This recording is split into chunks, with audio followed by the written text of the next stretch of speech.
नमस्कार दोस्तों। अगर मैं आपसे कहूं कि एक सरकारी अस्पताल के पुरानी मॉर्चरी रूम में हर रात एक ऐसी मरीज आती थी जिसका रिकॉर्ड कई साल पहले मौत के साथ बंद हो चुका था, तो शायद आप यकीन नहीं करेंगे। लेकिन आज जो कहानी मैं आपको सुनाने जा रहा हूं वो मेडिकल की दुनिया का ऐसा रहस्य है जिसे सुनने के बाद शायद आप कभी किसी सुनसान अस्पताल में अकेले जाने की हिम्मत ना करें। ये घटना है मध्य प्रदेश के एक छोटे शहर सीतापुर के सरकारी मेडिकल कॉलेज अस्पताल की। इस कहानी का किरदार है डॉक्टर आरब मेहरा, 28 साल का जूनियर डॉक्टर, पढ़ाई में तेज, शांत स्वभाव का और भूत प्रेत जैसी बातों पर बिल्कुल भी विश्वास नहीं करता था। उसे पहली नाइट ड्यूटी मिली थी। रात के लगभग 2:17 हो रहे थे। पूरे अस्पताल में अजीब सी खामोशी थी। केवल मॉनिटर की बीप और दूर कहीं से आती स्ट्रेचर की पहियों की आवाज सुनाई दे रही थी। तभी इमरजेंसी बोर्ड का फोन बजा। आरब ने रिसीवर उठाया और दूसरी तरफ से धीमी आवाज आई, डॉक्टर जल्दी आइए, वार्ड नंबर 13 की मरीज सांस नहीं ले रही। आवाज सुनते ही फोन कट गया। आरब तुरंत वार्ड नंबर 13 की तरफ भागा, लेकिन वहां पहुंचते ही उसके कदम रुक गए। पूरा वार्ड बंद था, धूल जमी हुई थी, बिजली के तार लटक रहे थे। दरवाजे पर बड़ा सा बोर्ड लगा था, ये वार्ड 5 साल पहले स्थायी रूप से बंद किया जा चुका है। आरब ने सोचा शायद किसी ने मजाक किया होगा। वो वापस मुड़ने ही वाला था कि अंदर से किसी महिला की बहुत धीमी कराहती सुनाई दी। डॉक्टर का दिल पहली बार तेज धड़कने लगा। उसने टॉर्च जलाकर दरवाजा थोड़ा सा खोला। अंदर पुराने जंग लगे बेड पड़े थे, लेकिन सबसे आखिरी बेड पर कोई बैठा हुआ था। सफेद अस्पताल का गाउन, झुका हुआ सिर, लंबे काले बाल। आरब धीरे धीरे उसकी तरफ बढ़ा। कौन है? कोई जवाब नहीं। वो और पास गया। अचानक वो महिला बिना सिर उठाए बोली, मेरी रिपोर्ट अभी तक नहीं आई क्या डॉक्टर? आरब ने फाइल देखने की कोशिश की। फाइल पूरी तरह पीली पड़ चुकी थी। उस पर तारीख लिखी थी 17 जुलाई 2019, यानी 5 साल पुरानी। आरब ने जैसे ही महिला का चेहरा देखने के लिए हाथ बढ़ाया, कमरे की सारी लाइटें एक साथ जलने बुझने लगी। ट्यूबलाइट जैसे अजीब आवाज आने लगी और अगले ही पल वो बेड पूरी तरह खाली था। महिला गायब हो चुकी थी, लेकिन बेड की चादर अभी भी ऐसे ही हिल रही थी जैसे कोई अभी भी वहां से उठा हो। आरब के शरीर में ठंड की लहर दौड़ गई। सुबह उसने पूरी बात अस्पताल के पुराने वार्ड बॉय रघुनाथ को बताई। रघुनाथ का चेहरा एकदम सफेद पड़ गया। वो बोला, डॉक्टर साहब, आपने उसे देखा क्या? आरब ने पूछा। किसे? रघुनाथ ने कांपती आवाज में कहा, उसका नाम सिया था। 5 साल पहले इसी अस्पताल में भर्ती हुई थी। ऑपरेशन से पहले ही उसकी मौत हो गई थी, लेकिन उसके बाद से कई डॉक्टर कहते हैं कि रात में वो अपनी रिपोर्ट मांगने आती है।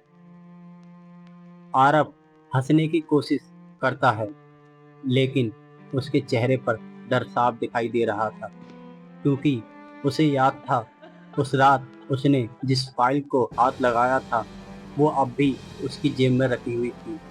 आरब ने कांपते हाथों से जेब में हाथ डाला। फाइल सचमुच वही थी, लेकिन अब उसके पहले पन्ने पर लाल स्याही से एक लाइन लिखी हुई थी, डॉक्टर, मेरी आखिरी रिपोर्ट अभी बाकी है। अगली रात ठीक 2:17 पर अस्पताल के इंटरकॉम की घंटी फिर बज उठी। इस बार स्क्रीन पर सिर्फ एक शब्द लिखा था, मोर्चरी। आरब ने रिसीवर उठाया। दूसरी तरफ कुछ सेकंड तक बिल्कुल सन्नाटा रहा। फिर बहुत धीमी टूटी हुई आवाज में, डॉक्टर, मेरी रिपोर्ट नीचे है। फोन अपने आप कट गया। आरब के हाथ ठंडे पड़ गए। उसने सोचा कि शायद कोई स्टाफ मजाक कर रहा है, लेकिन जब उसने कॉल लॉग देखा तो उसमें कोई कॉल दर्ज दर्ज ही नहीं था। हिम्मत जुटाकर वो अस्पताल के बेसमेंट की तरफ बढ़ा। जैसे जैसे वो नीचे उतर रहा था, मोबाइल का नेटवर्क गायब होने लगा। बेसमेंट में पहुंचते ही ठंडी हवा का तेज झोंका उसके चेहरे से टकराया।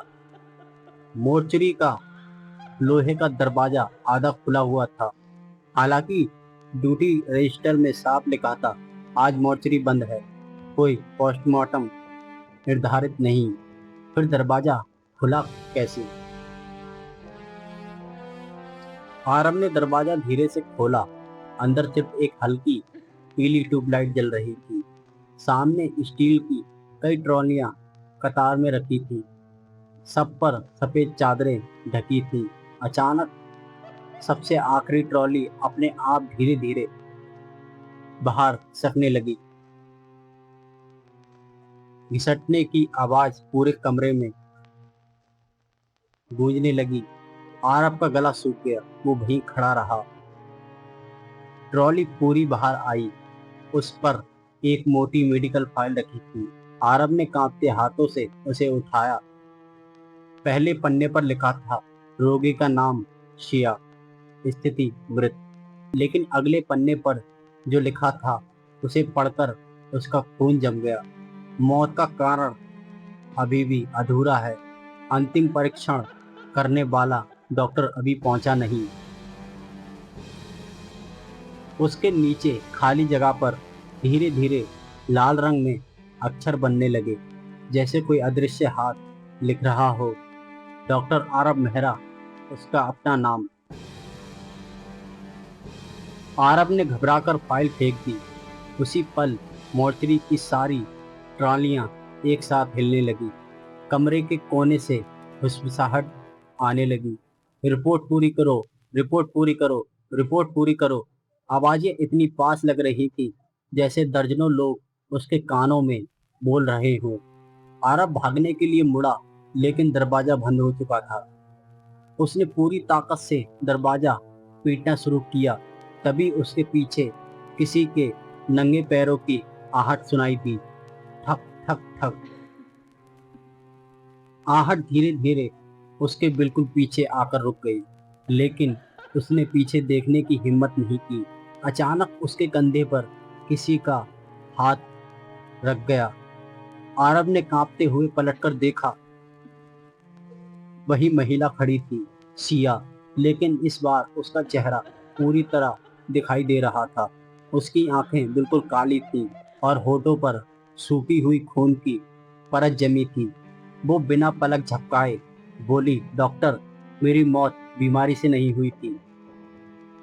इतना कहकर उसने अपनी उंगली मोर्चरी के सबसे पुराने लोहे के फ्रीजर की तरफ उठा दी। फिर वो हवा में धुएं की तरह गायब हो गई। आरब ने डरते डरते उस फ्रीजर का हैंडल पकड़ा। जैसे ही उसने उसे खोलने की कोशिश की, अंदर से किसी ने जोर से दरवाजे पर 3 बार दस्तक दी। ठक ठक ठक।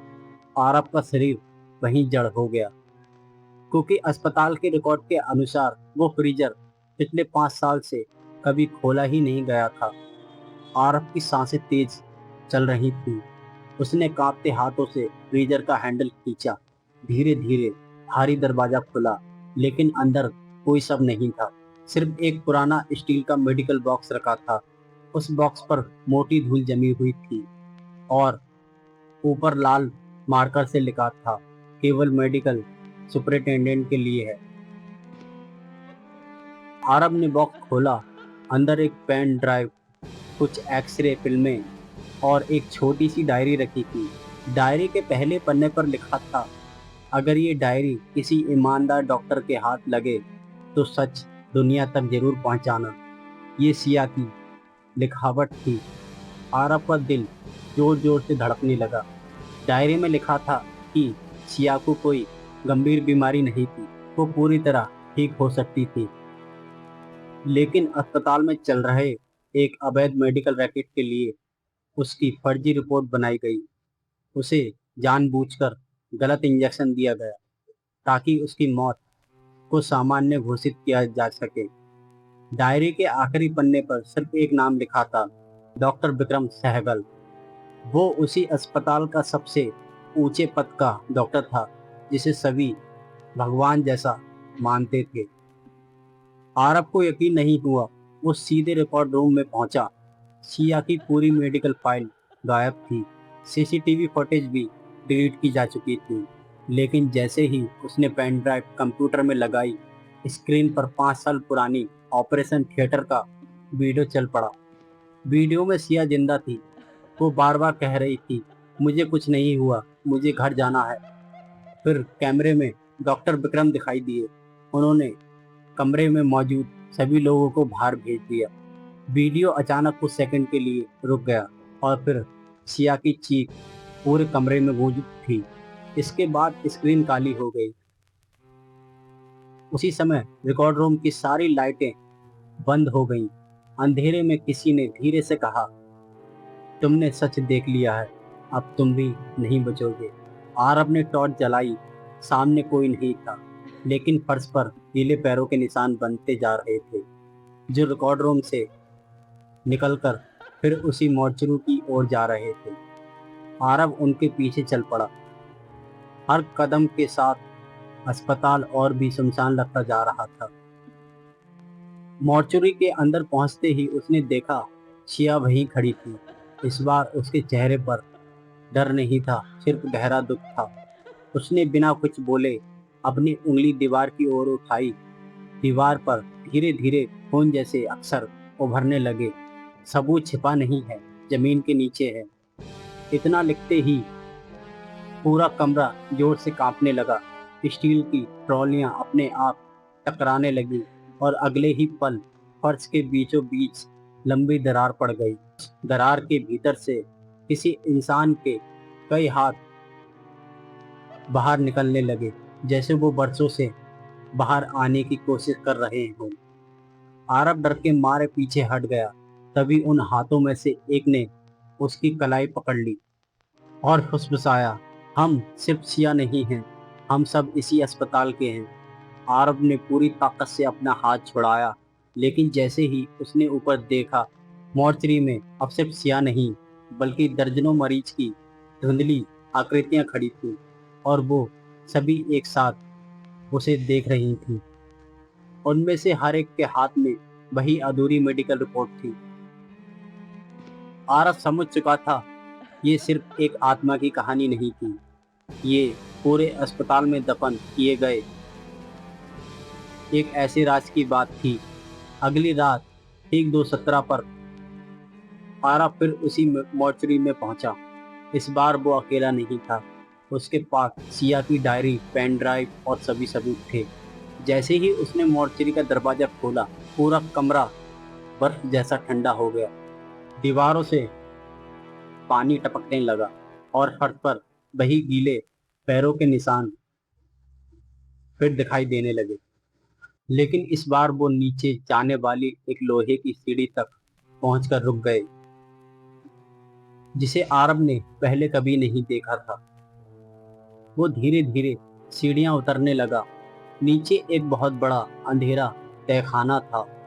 हवा में दवाइयों और सड़े हुए मांस की तेज बदबू फैली हुई थी। कमरे के बीचों बीच पुराने मेडिकल बेड पड़े थे। दीवारों पर सैकड़ों मरीजों के नाम लिखे थे और लगभग हर नाम के सामने सिर्फ एक शब्द लिखा था, क्लोज्ड। आरब समझ गया, ये मौत का रिकॉर्ड था।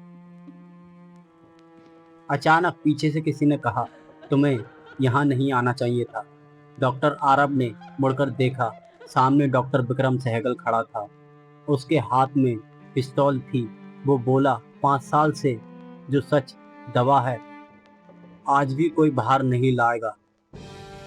उसने स्वीकार किया कि बरसों से अस्पताल में गरीब मरीजों की फर्जी रिपोर्ट बनाई जाती थी। कुछ मरीजों को जानबूझकर गलत दवाइयां दी जाती थीं। उनकी मौत को प्राकृतिक बताकर सारे रिकॉर्ड मिटा दिए जाते थे। सिया ने ये सब देख लिया था, इसलिए उसे भी हमेशा के लिए चुप करा दिया गया। इतना कहते ही अचानक तहखाने की सारी लाइटें बुझ गईं। चारों तरफ गहरा अंधेरा छा गया। फिर एक एक करके दर्जनों आवाजें गूंजने लगी, हमें न्याय चाहिए, हमें न्याय चाहिए, हमें न्याय चाहिए। डॉक्टर विक्रम घबरा गए। उसने टॉर्च जलाई, लेकिन जहां भी रोशनी पड़ती वहां एक नया चेहरा दिखाई देता। सभी वही मरीज जिनकी मौत के रिकॉर्ड उसने छिपाए थे।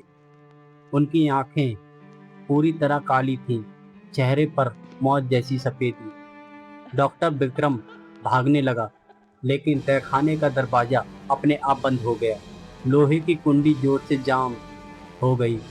सिया सबसे आगे खड़ी थी। उसने पहली बार सीधे उसकी ओर देखा और धीमी आवाज में कहा, अब तुम्हारी आखिरी रिपोर्ट लिखी जाएगी। अगले ही पल पूरे तहखाने में एक भयानक चीख गूंज उठी। आरब ने अपनी आंखें कसकर बंद कर ली। जब उसने दोबारा देखा, डॉक्टर विक्रम वहां नहीं था। फर्श पर सिर्फ उसका सफेद डॉक्टर कोट पड़ा था और उसके ऊपर खून से लिखा था, केस क्लोज्ड। सुबह पुलिस पहुंची। आरब ने डायरी, पेन ड्राइव और बाकी सबूत सौंप दिए। जांच शुरू हुई। अस्पताल के कई पुराने रिकॉर्ड खुले। कई अधिकारियों को गिरफ्तार किया गया, लेकिन डॉक्टर विक्रम का शरीर कभी नहीं मिला। सरकारी रिपोर्ट में सिर्फ इतना लिखा गया था, लापता। कुछ महीनों बाद उस पुराने मॉर्चरी को हमेशा के लिए बंद कर दिया गया। दीवार तोड़कर नया भवन बना दिया गया।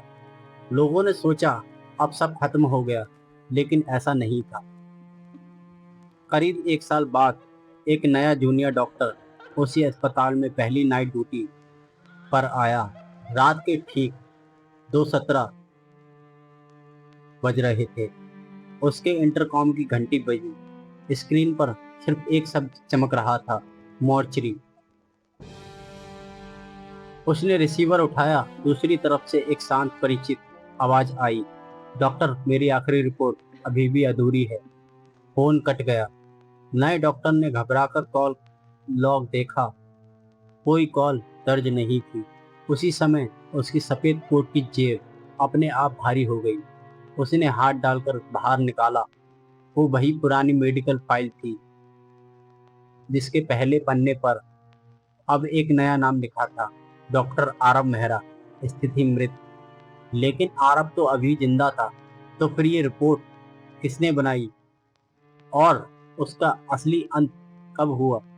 यही सवाल आज तक उस अस्पताल की सबसे डरावनी पहेली बना हुआ है। दोस्तों, अगर आपको ये कहानी पसंद आई हो तो अगली बार मैं एक और बिल्कुल नई, पहले से भी ज़्यादा खौफनाक और अलग कहानी लेकर आऊँगा। तब तक रात में किसी सुनसान अस्पताल के गलियारों में अकेले मत जाइए।